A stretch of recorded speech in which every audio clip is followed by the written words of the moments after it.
સ્વામી બાપા, જ્યારે હું સ્કૂલમાં આ તિલક ચાંદલો કરીને જાઉં છું ને, ત્યારે ઘણા બધા બાળકો મારા તિલક ચાંદલાની મસ્કરી કરે છે. તો તેના માટે મારે શું કરવું જોઈએ? અઘરું છે, એમાં સુરવીરપણું રાખવું પડે. જો પ્રમુખ સાંઈ મહારાજનો રાજીપો લેવો છે કે બીજાનો રાજીપો લેવો છે, તમે તિલક ચાલો ના કરો તો તમારા મિત્રો રાજી થાય, તિલક ચાલો કરો તો બાપા રાજી થાય. એ બેમાંથી આપણે પસંદગી કરવાની છે.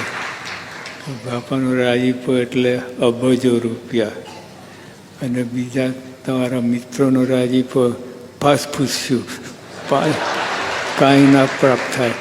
એ તો આજે તમને વખાણે પણ પછી ક્યારેય નામ ના લે.